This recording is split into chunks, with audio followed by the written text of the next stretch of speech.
Good morning, Softball America. It is March. It's time for conference play. We've got the coffee.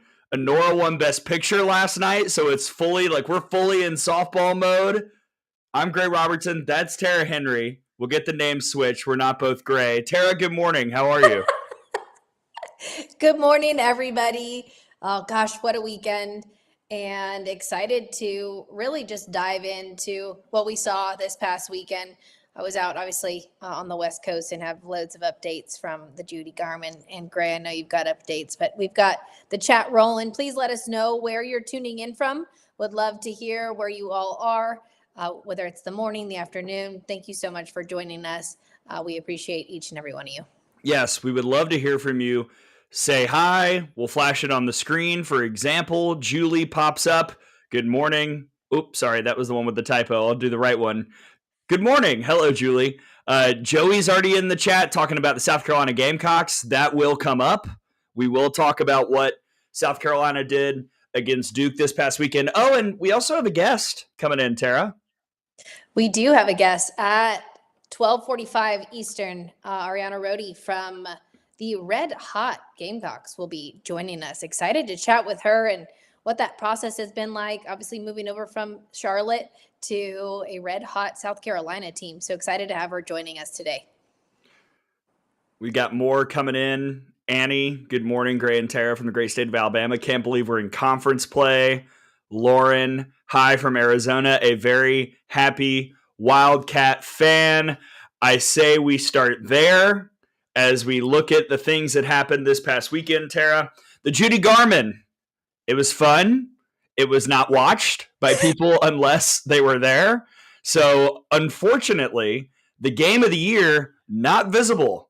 But man, oh man, UCLA Arizona was a ton of fun the other night. Went to 10 innings. Arizona won 9-8. I mean, it was tracking it. I did not watch it, obviously. I was at home, but tracking the stats, it just seemed like punch after punch, two teams trading blows, and Arizona just would not go down.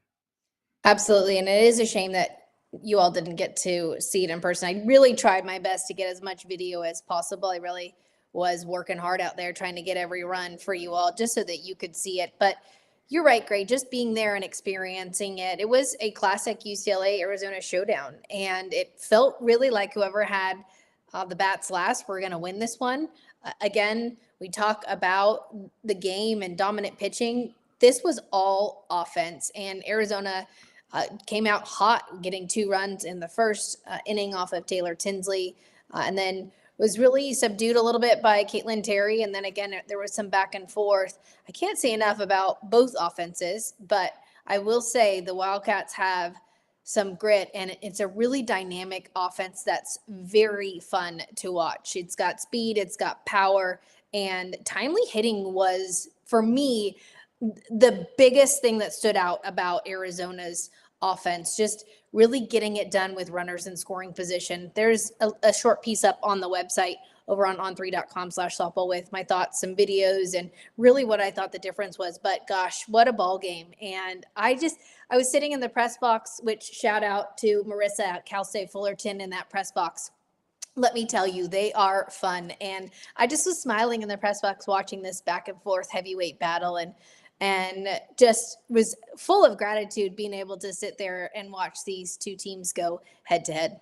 Yeah, it was good to have the rivalry back. I saw a lot of tweets coming from former Bruins, from former Wildcats. Tony Mascarenas was texting in the group chat saying all her stuff. And I'm sure as an alum of UCLA, it was just nice to see, even though now you're in 2 different conferences, UCLA and Arizona get to meet up. And I wish we could have all seen it, but it was a heck of a ball game. It was the first time the two have met being in a different conference for the first time. 167th time that they've played one another, which is insane to me. And the record for the neutral site was 8-8 going into the game. So Arizona has taken that 9-8 neutral site stat there. But again, yeah, first time in different conferences. And it just, I'm so happy I flew across the country because there was something in my gut that told me that this game was going to be fantastic, as well as the LSU-UCLA game. I know 2 tough losses for the Bruins, but again, both marquee matchups. That was at 12 o'clock on Thursday. So just got off the plane and went straight to the field and was able to watch Sydney Berzon really dominate in the circle. So just a lot that happened at Judi Garman, and hopefully those that were there enjoyed it, and hopefully the coverage I was able to give to you all was good enough. But again, that Judi Garman tournament is, like I said last week, the OG of OG tournaments, and it never disappoints. All right, I'm going to flash some more comments up before we look at more Judi Garman. Back to Julie, watching from Oklahoma. Elijah commenting in, saying Stillwater. I assume that means he is watching from Stillwater. Dan says, checking in from Iowa. Iowa Hawkeyes off to their best start in years. Dan, Iowa will be in Tuscaloosa this weekend, so check out me and Jenna Johnson on the call on SEC Network Plus. Exciting. Yeah, that'll be fun. Louisiana also there, so Allison Habit's back in town. It's going to be a blast. Good morning from Perry, Oklahoma. This is Braden. He's asking about RPI. What is OU's outlook with them coming in all the way down at 26? We will get to the RPI official release a little bit later after we do the top 25 Q&A. Rennie, good morning from New York. Bummed that Arizona UCLA wasn't streamed, but it sounded like quite the thriller. We've got Mark in Albuquerque. We've got Ben in Lexington, South Carolina. We've got Joey Smith, small town of Batesburg, Leesville, South Carolina. And, oh man, more coming in. Lauren wants to say thank you so much for your update / filming, Tara. I loved your game-winning video. You could see the coaches' reactions. Yeah, I had to pull the netting because I could see that happening. So I was like, oh, I got to get this on film. This is pretty incredible. But yes, I did my best. And thank you, Lauren. I know that you were right there with me and the rest of those Wildcat fans. And I just want to point out, because I did see a lot of discussion about the streaming thing on social media, that is up to the Judy Garmin and their TV contract with that event. So, because I saw a lot of people talking about, well, why aren't the other games streamed? That it's up to each event individually. So that's where that is. Tara? Yeah, I think it's a little bit of some rights issues. Obviously, yes. ESPN Plus is there a filming, or it's a school production out of Fullerton. So we take a lot of manpower to film those other games. So we just need to figure out how we can get those other games staffed more than anything. They've got the equipment. There's a lot of logistics there, and I know they're working on it. I know Deb is working on it, who runs the Judi Garman. I know Fullerton's working on it. I know the coaches have given their input. They're working on it, and there's just a lot of red tape there. And I know they're doing their best to get those games on, but it costs money. So if anybody wants to fork out $25,000 per game, you just let me know. Yeah, hey, build another control room donor out there. Let's make it happen. Nick Tarina in the comments. Sydney Berzon. Ice cold face, ice cold face, ice cold face, ice cold face. Let's talk about LSU. Victory over UCLA. Did lose that game to Fullerton. I was at ironically, Alabama LSU women's basketball game, and I was watching that on my phone while that women's basketball game was going to overtime. That was the first loss of the year for the Tigers. Outside of that, we continued to see LSU kind of do what LSU's done this year. The offense looks really good. Danica Coffey continues to just be on base all the time, hitting 500 on the year. And Sydney Berzon against UCLA was outstanding. Absolutely showed once again that she's one of the best arms in the country. She really was. And, I talked to head coach Beth Tarina after the game, and I said, what happened and what did you go into in deciding who to start? Because I thought it was going to be the lefty and Jaden Havener.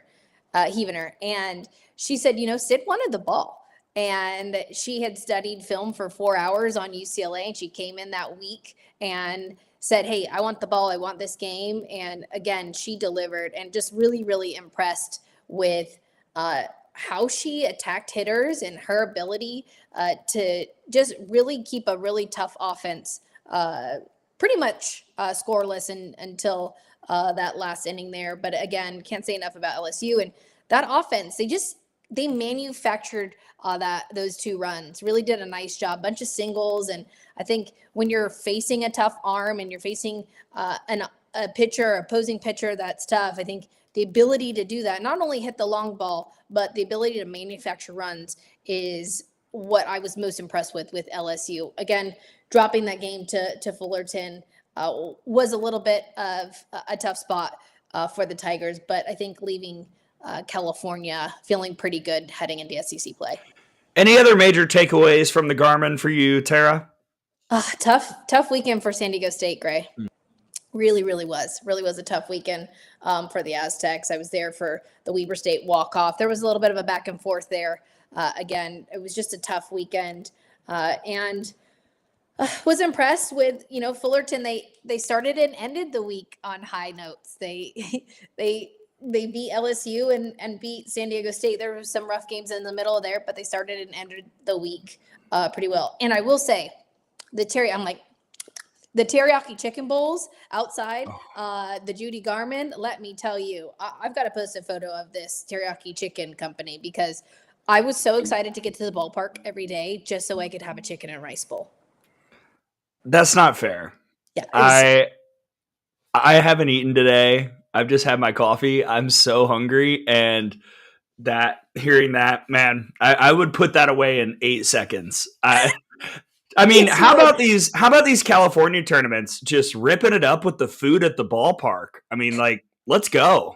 I mean, it was impeccable. There was a Chick-fil-A cart, there was a yogurt stand, and then Phil's Coffee, which is a fave of mine. If you haven't had Phil's Coffee, I highly recommend it. It's just down the road from Fullerton. So just really happy with the whole food and coffee situation at the Judi Garman.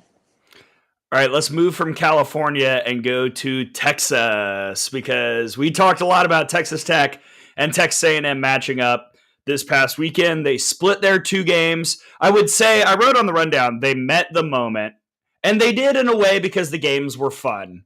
But honestly, it wasn't great softball in game 1. Emily Kennedy kind of got shelled by Texas Tech. There were errors all over the place, frankly, by both teams. Texas Tech executed their plan well in the box, and then game 2 was a little bit of a shootout without those 2 aces in the circle.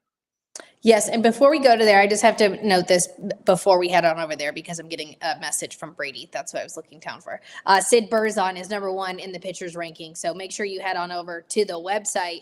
We've got our power rankings up, which, again, Brady does a fantastic job, and if you knew the work that went into what has to be done to look at those player rankings, you would appreciate them a lot. So head on over. Pitcher and catcher rankings are on the website. Sorry, go back to Texas A&M, Texas Tech. Well, I mean, what'd you think?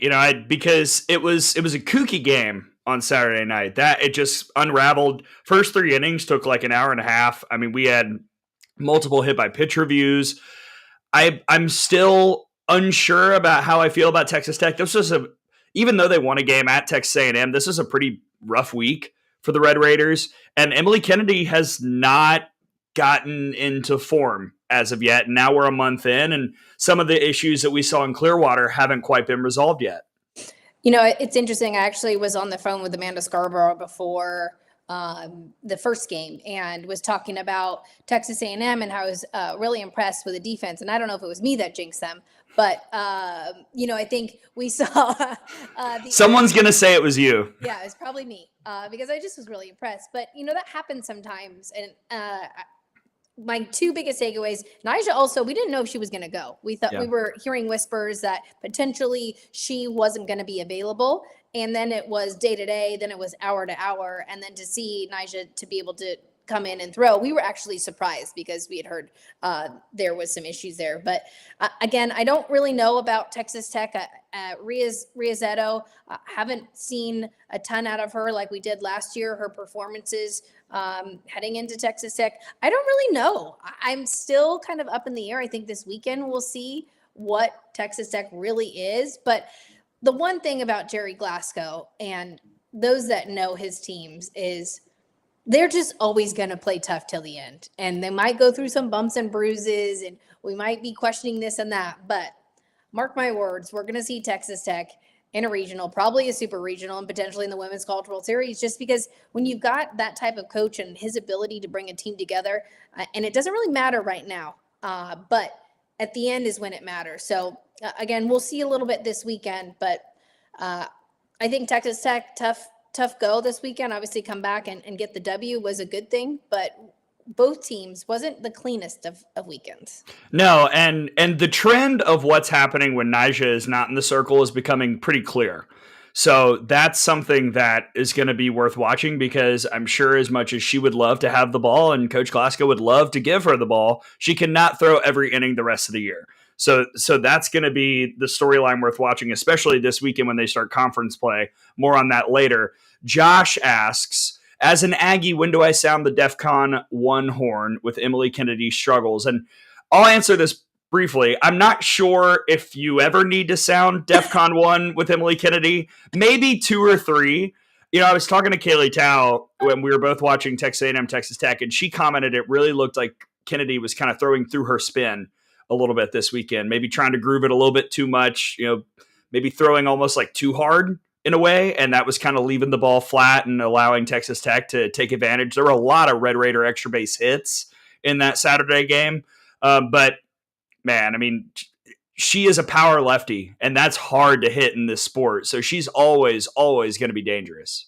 Yeah, I'm never really worried about Emily Kennedy, because if you've got somebody from the left side that's throwing in the 70s, I just and she's a vet. She's been there. She's done that. She's got loads of experience, and you know, again, we just go through ebbs and flows throughout the season, and I think we're seeing a little bit of that. But I'm not worried about Emily Kennedy. I'm not really worried about Trisha Ford's squad either. Yeah.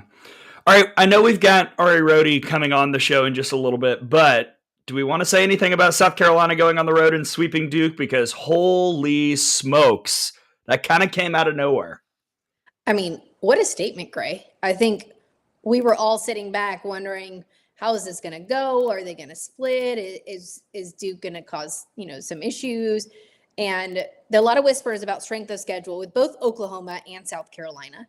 And I think the Gamecocks really kind of quieted those doubters, because to go, not only to go and win the series, but to sweep on the road is so impressive. Now, we're going to see a lot this weekend with both those squads that I just mentioned, but gosh, so impressed with the Gamecocks 19-0 start. What a turnaround for Ashley Chastain Woodard and that squad. Can't say enough about what they've been able to do, but now we're heading into SEC play, and it's just a little bit different part of the season. I think we're going to really see them get tested, and we'll find a lot out about the Gamecocks when they head to Oklahoma. I'm checking something on the RPI because I've seen a lot of questions coming in about the RPI. But yeah, can you send me that one? The yes. One that you're looking at, because I'm looking at a couple of them. I got your link coming, Padna. I will say this though, you know what South Carolina did against Cassidy Curd.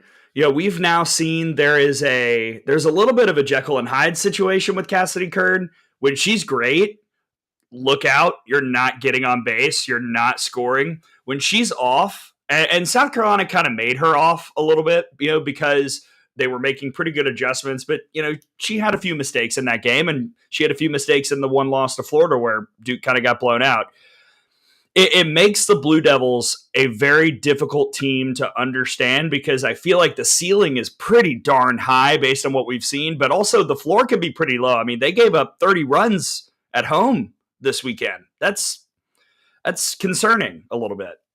Well, and that tells you that South Carolina's offense can go. And when you're preparing, if you're really only preparing for one pitcher, that makes a difference. Like we've talked about this. Obviously, Curd headlines that Duke pitching staff, and I think Katie Rajkovic-Sprouter did a really nice job preparing that team to really attack Curd, because you saw when she was in the circle, they had a clear plan. And again, for Duke, it's some struggles early, but again, Marissa Young's ability to get her team to play well in the end is something that I'll bank on as well. But struggles early for Duke, being swept at home is definitely different.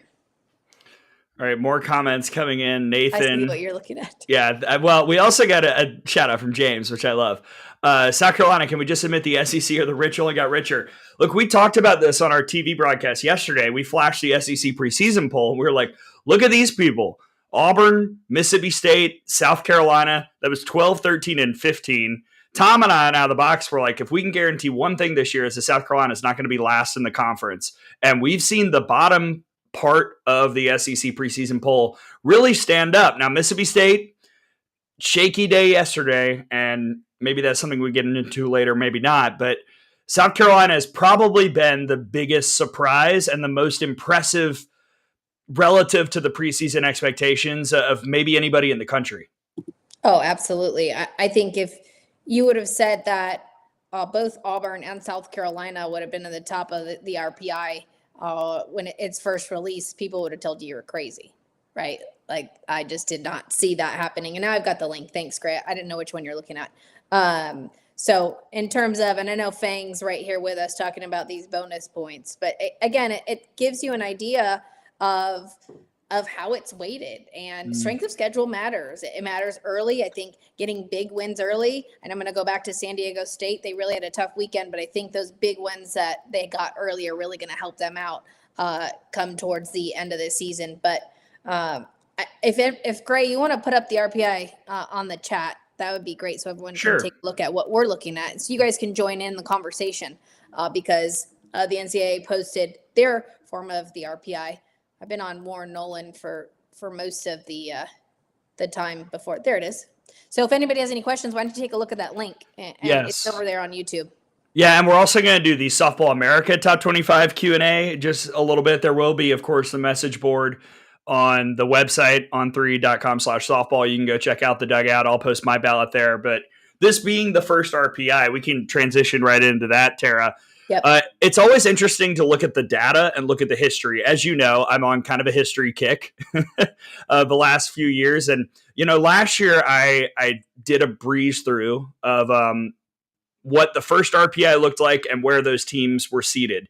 So in 2023, the top 12 in the initial RPI all hosted. Most of them hosted a super regional. There were 2 teams in the first 16 that did not host. Last year, I've got the data right here. Let me find it. It was a little different because there were some teams who were in the top 8 that did not host. Clemson, Cal was at 9 in the initial RPI. There were a couple teams in the top 16 who were not in the hosting conversation. Boston U, Penn State as well. And there were a few teams lower that did host. Florida State, Tennessee at 30 and 29. So I saw a chat comment earlier asking, what does Oklahoma's 26 spot mean? Not as bad as it might seem, because we have seen teams around that area in the first RPI get back up into the top 8, get back up into the top 16. Look, when you're in the SEC, welcome Sooner fans. Once you play a conference series, your RPI is going to shoot up. Your strength of schedule is going to shoot up. Now, the committee might see a certain baseline for Oklahoma because of what the non-conference SOS is, but still, Oklahoma, if they keep winning and they get some victories against some SEC teams, which we think they will this year, they're going to be a top 16 seed. And, starting 26 in the initial RPI is not a reason to be super worried. No, and I am actually really enjoying this chat. People are getting it. I'm following along. And listen, Gray, we can go through Oklahoma's schedule and who they'll be playing to finish out, obviously, the conference season. But again, oh man, Fang is just having a grand old time in this chat. I'm enjoying this, Fang. So hopefully, if you guys aren't over on YouTube, you should probably go over there because there is a fantastic chat happening over on YouTube. And when you go over there, please make sure you like the page. But again, this first look at the RPI, I think those are really interesting observations for you that you just put out, Gray. And for me, taking a look at Ole Miss and Ohio State, those two as well, which we haven't really talked a ton about. I had Ole Miss potentially getting into my top 25 poll this week. And Me too. I know, Gray, we haven't really talked a lot about the Rebels, but you see, if you're taking a look at this RPI, which we put in the chat, that those Rebels are pretty high up there. Yeah, Ole Miss has, since a weird couple days where they lost in extras to Southern Miss, lost at Louisiana, the Rebels have looked really good. Aaliyah Benford had an excellent weekend in the circle. They continue to rely on Miley Wachenia, which we'll see how that works in conference play. She's thrown a lot of innings as a freshman, so That'll be fascinating, but a great initial spot for the Rebels. And I'm just going to put some of this on the screen. So some of the people, they just got to see this. First off, shout out to James. Super chat. Hi, James. Thanks for the super chat. Appreciate you. Let's do, I'm just going to SA don't know softball. All right. Yannette is an OU fan. I love OU. Like, I'm just realistic. Yannette, it's okay. Like, you don't have to make that statement. Man, come on, Yannette. Cheyenne makes a comment. Yannette said SA hoping Oklahoma don't win again. Cheyenne said literally everyone but OU fans are hoping that. And then Fang getting in with me, my math guy. I love RPI math. It's fun. And what's always interesting, because again, I talked about the trends pretty much consistently since like 2021. There's 7 of the initial 8 in 2023, 8 of the initial 8 who go on to host a regional. Most of them host a super. I think last year it was 4 of the 8. And in 2023, it was 5 of the 8 in the initial RPI that went on to host a super. So when we look at the numbers this year, if you're South Carolina and if you're Auburn, you've got to feel really good. If you're number 1 in the initial RPI, it is very, very hard to sink all the way out of a top 16. And that's before you even play a conference game. And Auburn's conference slate is pretty tough. So if I'm the Malveaux, I'm looking around like, all right, we got to make sure we got our bid in, because there's a good chance we're hosting a regional.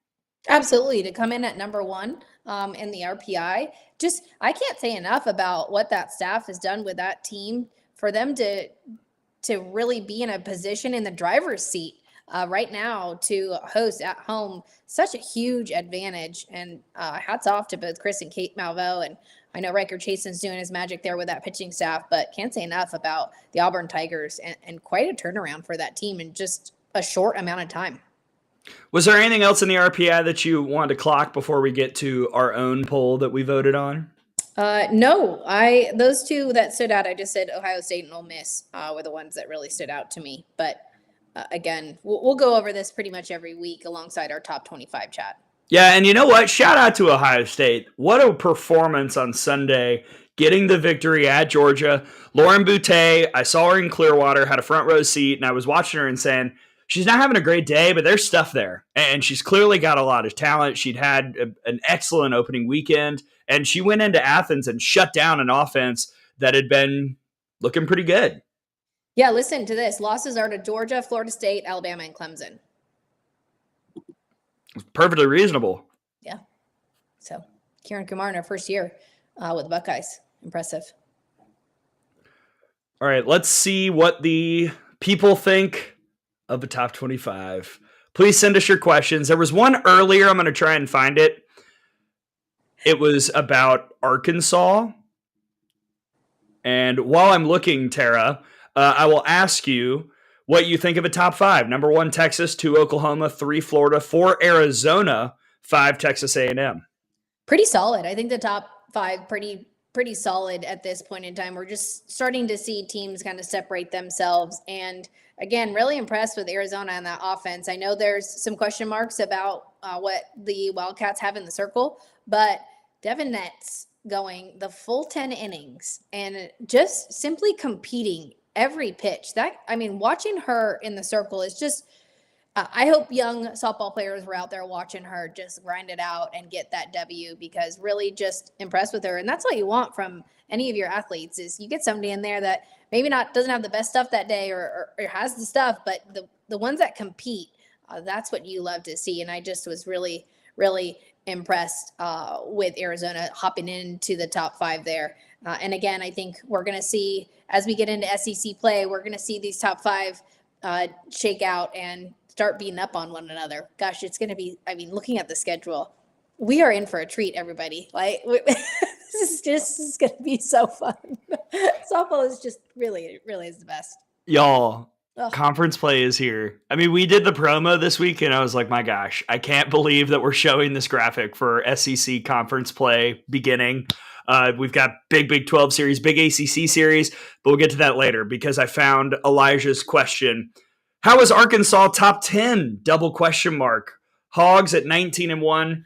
They were top 10 last week, did not move, still sitting at number 10 this week. Tara, what's got you high on the Hogs?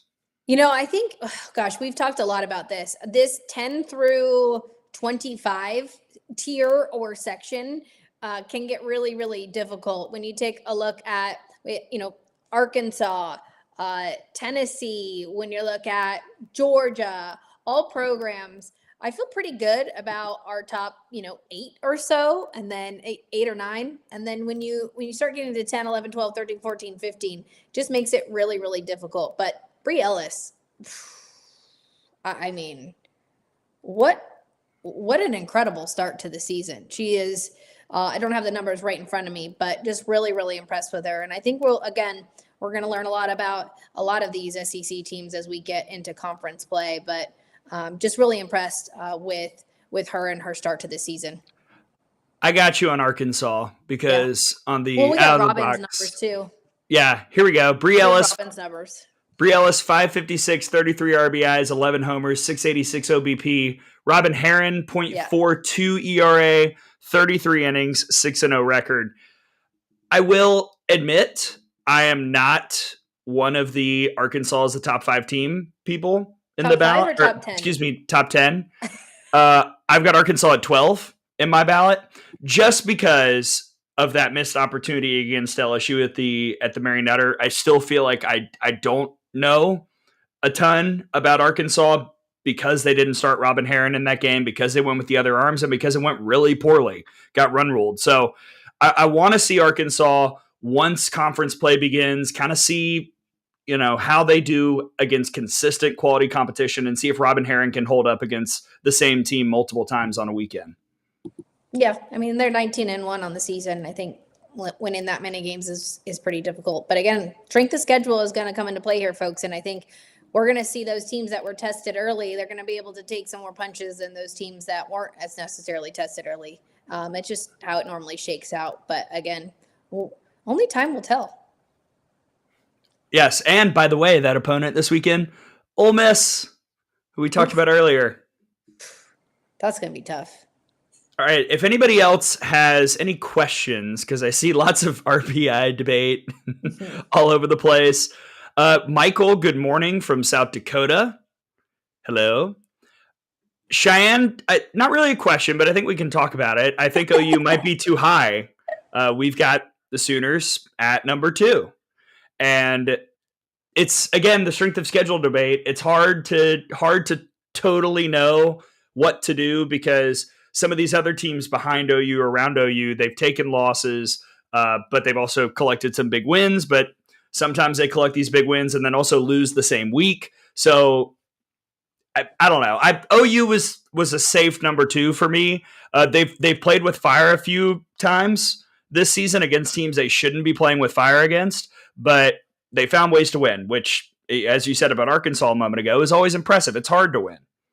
Yes, and they could be, right? Cheyenne, I'm kind of with you, but there's an aspect there where that coaching staff's ability to prepare for opponents is top notch. And so even if you've got a young squad, which obviously there's a reason that Patty scheduled the way that she did to get this youngsters some time to really come into their own.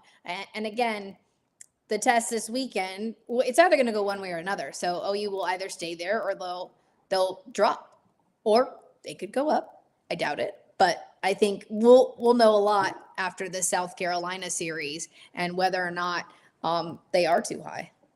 I love this question from Brandon. I know strength of schedule is something you both have mentioned. How much do you weigh that part in your own rankings each week?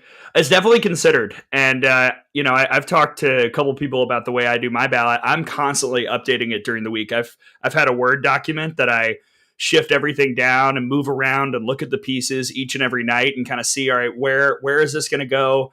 I look at metrics. I look at strength of schedule. I watch the games, which is important too.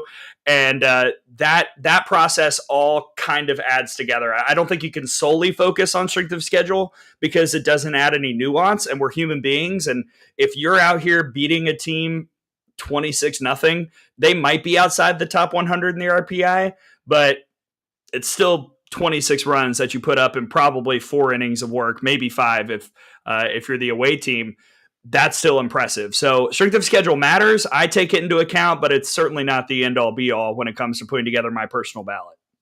Yeah, same. I take a look at it.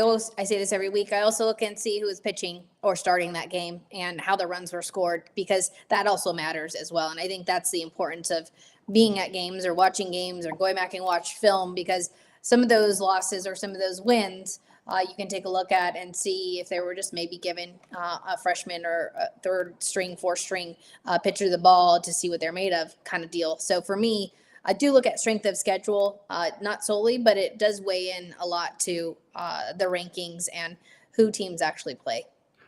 James asks, where is FSU ranked? I'll pull it back up. They're currently sitting at number 8, moved up a spot, scored a lot of runs this weekend. And then now they're getting ready for a little West Coast trip. We'll talk about it a little bit later, but a showdown with the Oregon Ducks coming up this weekend. And the FSU offense continues to really, really impress. And that's going to be a fun team to watch once ACC play really gets rolling. Yeah, I mean, Issa Torres obviously holding it down at shortstop there for Florida State alongside Jason Beecham. But can't say enough about Kennedy Harp and her start to the season for the Noles in center field. Just been spectacular and really getting that offense going. Just really impressed with Florida State. And I know we've seen, again, some ups and downs, but I like that they're all going on the road. I like that they're challenging that team early, because I think it's going to really, really pay off in the end of the ACC. All right. If you have any other questions about the top 25, where do they go, Tara? If you have any questions, I'm just loving this chat. Like, you guys are distracting me. Go on over to the website, because Brady's on there. And we are just hashing it out over on the discussion board in the dugout over on on3.com/softball. Head on over to the message boards. I'm on there throughout the weekend as well, just putting in some little tidbits that doesn't go on X, and Brady as well. We just back and forth. Gray jumps in there with his ballot sometimes. And if you have any more questions on the top 25, Brady's over there just waiting to debate with you. I know it. All right. The chat has been alive. You're exactly right. And you know who's really kind of made it pop today? South Carolina fans. Oh, I know. We got a lot of Gamecocks up in here. And why not? South Carolina should be excited after what they did this weekend in Durham against Duke. And that brings us to the person who's about to hop on. Ladies and gentlemen, from South Carolina, it's Ariana Rodi. Welcome to the show. Good morning. Good morning. Wow. Let's talk about your team's performance, your individual performance this weekend. The bats were red hot. What's got the whole team just swinging with so much confidence against a pitching staff like Duke that's got a lot of talent? Yeah, we obviously were just preparing a lot in practice this week, knowing that we were going to get Curd at least 2 games in the weekend. And then just having the belief in each other, just have competitive at-bats with each other.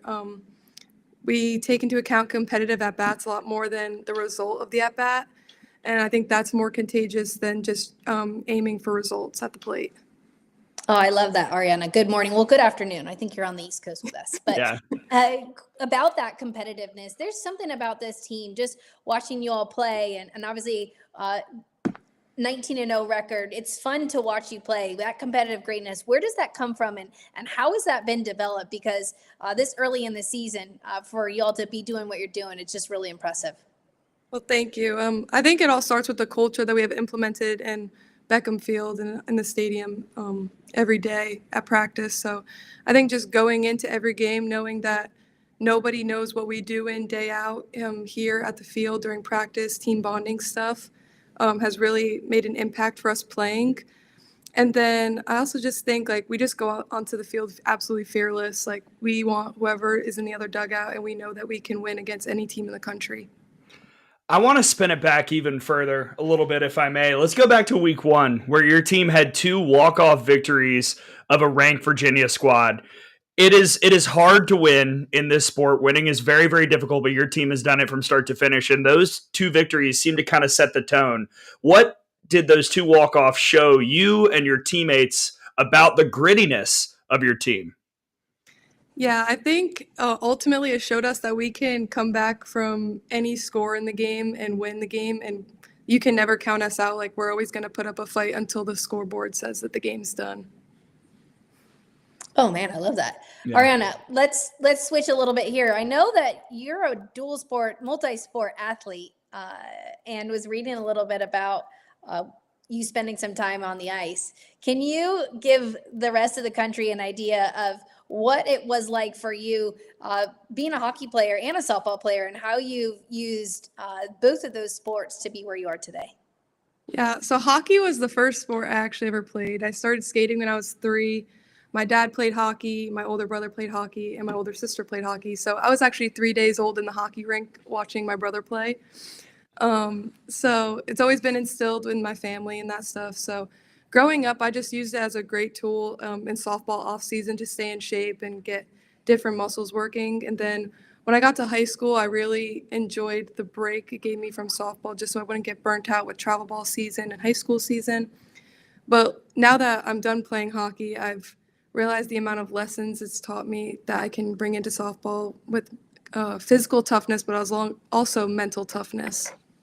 Do you ever get, I know you said you're done with hockey, but do you ever get any chances to go to a rink and just kind of skate around and, clear the mind?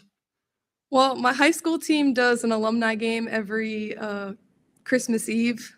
I've gone every year. I haven't skated. I don't think I'll put the skates back on until I'm done playing softball, just because I'm scared. I haven't put the skates on for 4 years, so I don't really know if it would be pretty or not. Well, maybe you could take the team skating at one point, maybe after a season. I feel like that would be a fun team bonding. That's been brought up a couple times. Ooh. I love that. Well, after this weekend with Duke and heading into first SEC series with Oklahoma, what was the message to the team? Obviously, you closed out Duke, but know that you got to go to work for the rest of the week to prepare for OU. I thought this weekend was the perfect preparation for us, our first road weekend versus a top 10 opponent. So just really using it as a confidence builder for going into this weekend, knowing what it's like to win a series on the road. And we have the process of what we need to do, and we have the people that we need to be successful. So just trusting in that. How have you and your former Charlotte teammates who came to South Carolina with Coach Chastain, how have all of y'all assimilated to the culture in Columbia, to the players who were already there at South Carolina, to the incoming recruits? How have y'all found a way to get this melting pot just right? Yeah, the first month we really made it an effort to get rid of labels as a team. It's not going to be the South Carolina girls and the Charlotte girls and the other transfers and the freshmen. Like, from the start, we got rid of those right away, and we all play for South Carolina. So I think that was a big help. And for the culture, I think it was just collaborating a lot with different ways and we think and that stuff that really meshed everything together and created something special. And last one for me, Ariana, what can you say to the South Carolina softball fans as you head into conference play? What do you want to say to them? Because I know we've got a lot of them on the chat here. We've also got James, who shout out with his super chat saying hello to Ariana. But what do you want to say to those fans? Well, first, I just want to say thank you for all the support from day one that you guys had for us. It's really special to play here and having the backing of all the fans. So just wanted to say thank you for your support day in and day out. But we're just really excited to get to play an SEC play in front of you guys and, just give you guys a competitive game every time we step on the field. It's been a lot of fun to watch you. It's been a lot of fun to watch your team. I'm very excited about this weekend. South Carolina going to Norman to take on the Oklahoma Sooners. Ariana, thank you so much for joining us on Good Morning Softball America. Best of luck this weekend. Best of luck the rest of the year. Thank you so much. That is Ariana Rodi, who was just, popping homers left, right, middle all weekend. Dang, girl. Just no rest whatsoever for the Duke pitching staff.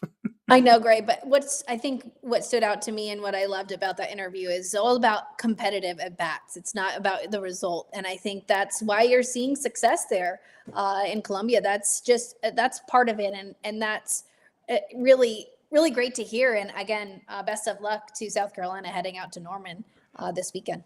And shout out to 2 former summer leaguers. I'm going to bring up the FGCL whenever I can.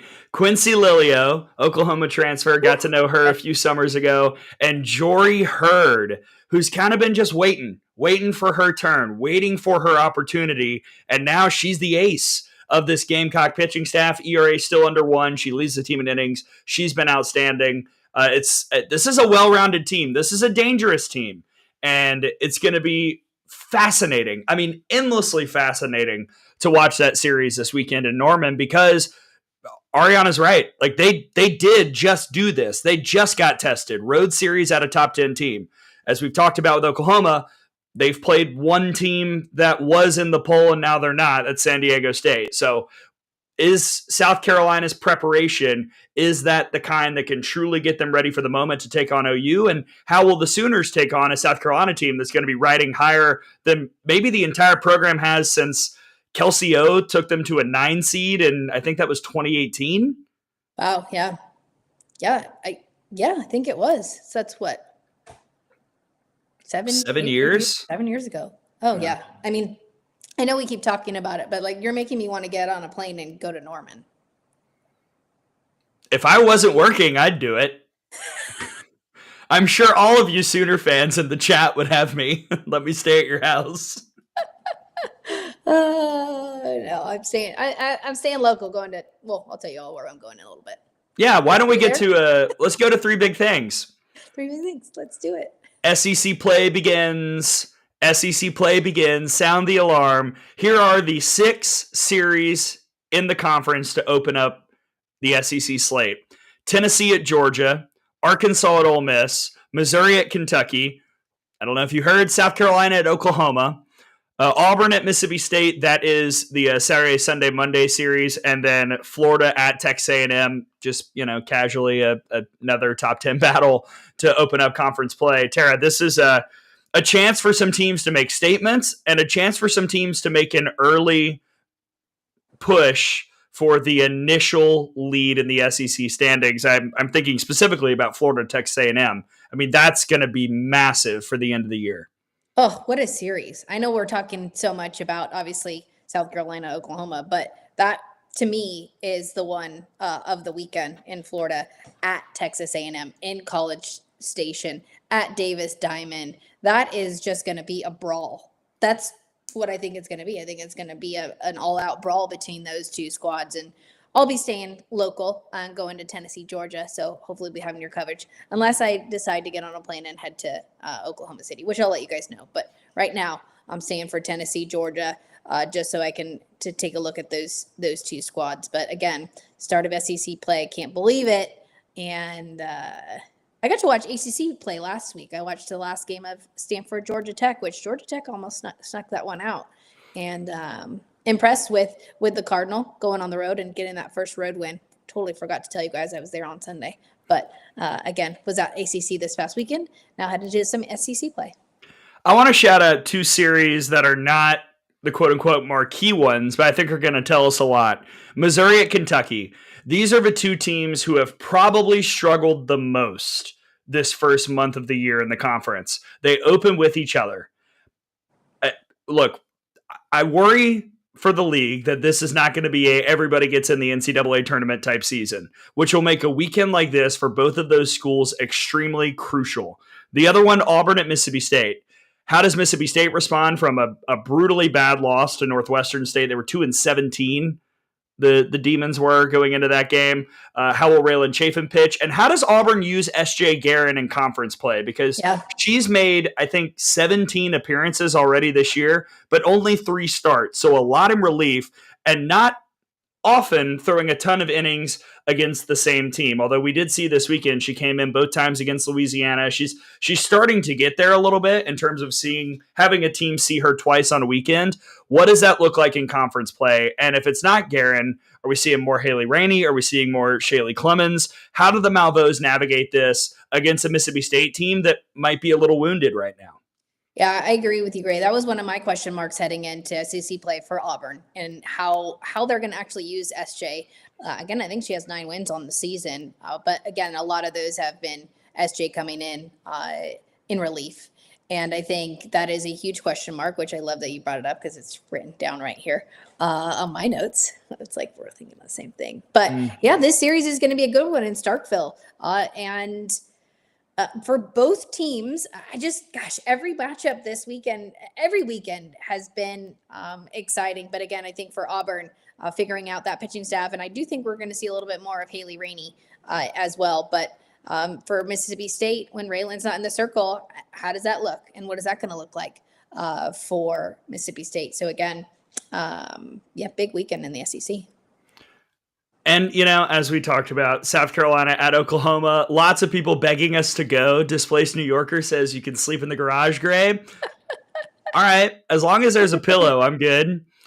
And, look at Cheyenne is telling you to do like an opposite Rachel. Get on the plane. Go see Loves. Oh, I've seen Loves once. I was there for the Oklahoma State series last year.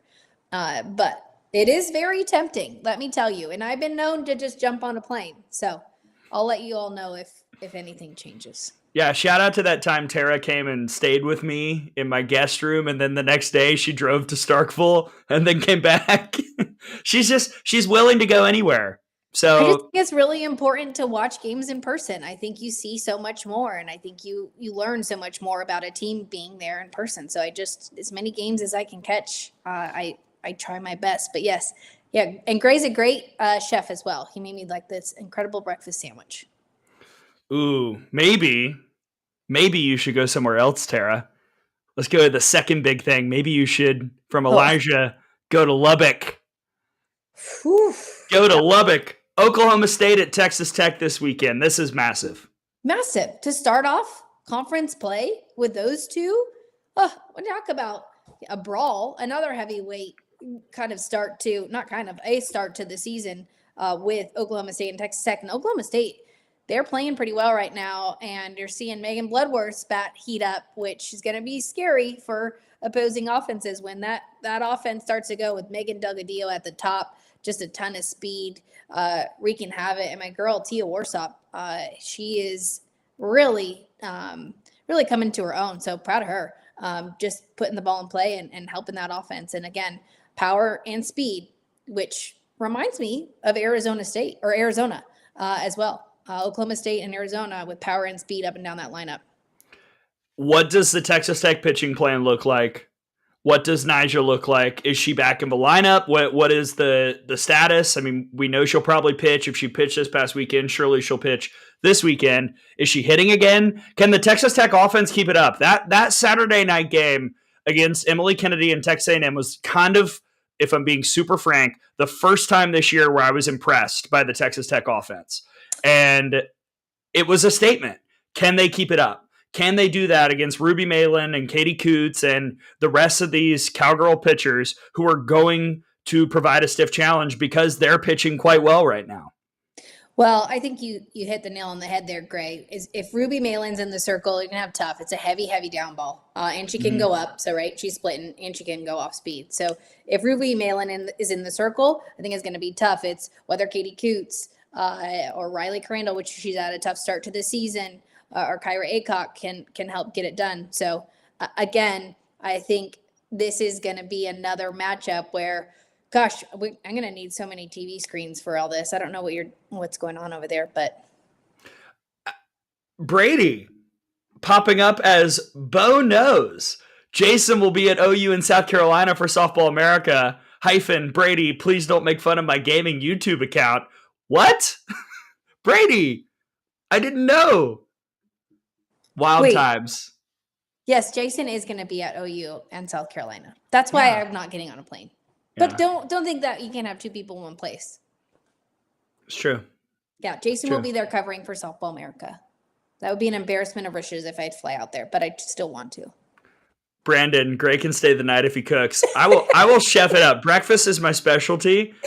Yeah, Hawaiian rolls. What was it? Hawaiian rolls? Hawaiian rolls, bacon and sausage. Bacon.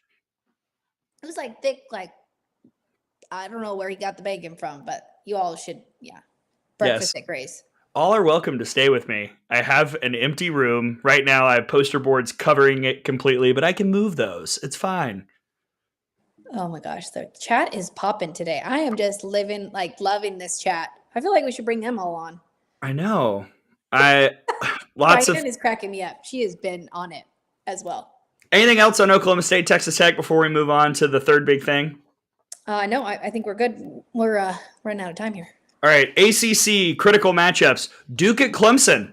Duke nursing their wounds. They got curd stomped, if I may drop that. That was a line I heard this weekend, and we'll see how they bounce back against Clemson, who suddenly is playing pretty good softball. I was a little worried after watching them in Clearwater, but then they beat Georgia this past week. They've looked better. The pitching is kind of coming along. The offense is finding a little bit more consistency, and now a chance to make a true statement here this weekend against a Duke squad that that gave up a lot of runs against South Carolina.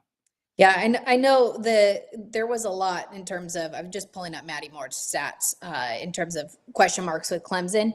And it was funny, I talked to Coach Rittman in Clearwater on the last day, and he just was talking about how young they are and how they're just trying to figure it out, and they're starting to figure it out and to keep an eye on them.